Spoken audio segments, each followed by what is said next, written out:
Atout France a organisé son 10e atelier annuel à Delhi pour vendre la destination France aux Indiens.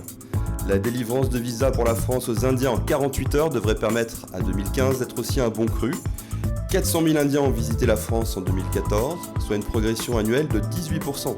Au-delà de Paris, ces touristes visitent aussi de plus en plus les régions. Rencontre avec Sheetal Moncho, nouvelle présidente d'Atout France en Inde, une Indienne qui aime et qui connaît bien la France. Ça fait en fait plus de 10 ans qu'on a ce workshop annuel.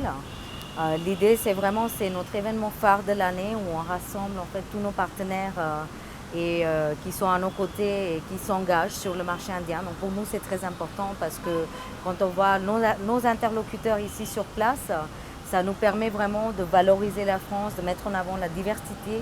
Et c'est vrai que quand chaque région, chaque produit, chaque attraction est représentée par la personne qui s'occupe de ça, il y a quand même une valeur ajoutée. Il y a donc un update des informations, des nouveautés qui sont mises en avant et c'est vraiment l'objectif.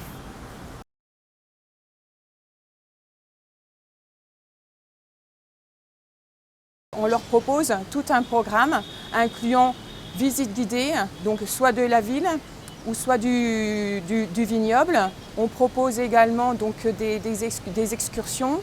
On y inclut de l'hébergement, un restaurant, une activité. Voilà, donc ça, on peut proposer une offre complète à l'Indien. Et ce qui lui plaît également, c'est le fait que nous ayons des restaurants indiens à Dijon. Et certains s'arrêtent à Dijon pour le restaurant indien. Les Indiens s'intéressent de plus en plus aux Bourgognes et ont des connaissances. Et donc là, à Delhi, demain nous partons à Bangalore. Et Bangalore est une belle clientèle pour Dijon parce qu'il y a beaucoup d'amateurs de vin. Donc on axe également beaucoup sur le vignoble pour vendre la destination de Dijon Côte de Nuit et nos climats, comme nous appelons en Bourgogne.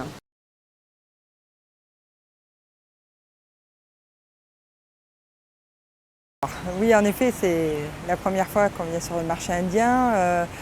Après avoir reçu des agences indiennes et des tours opérateurs en éduc-tour à Marseille, j'ai pu noter leur intérêt, ils se sentaient bien dans la ville, on avait l'impression qu'ils la comprenaient.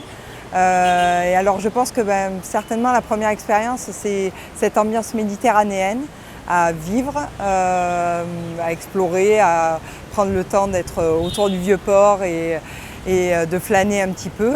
Et puis ensuite, ça peut être la découverte de Marseille, du château d'If, de Marseille depuis la mer, par le château d'If et son monument, ou bien par les calanques, bien entendu.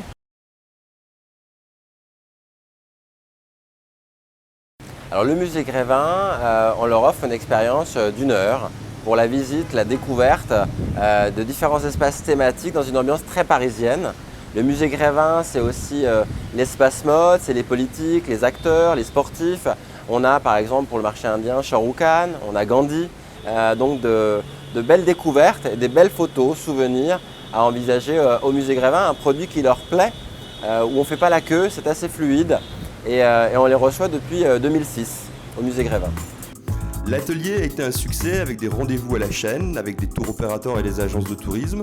La demande a été vaste et variée, de la classe moyenne à la classe aisée. Cela va d'une balade dans les vignobles à la location d'une villa sur la Côte d'Azur pour les membres de toute une famille indienne éparpillée dans le monde entier. Prochaines étapes, aller à la rencontre des clients à Bangalore et à Mumbai pour partager la French Experience.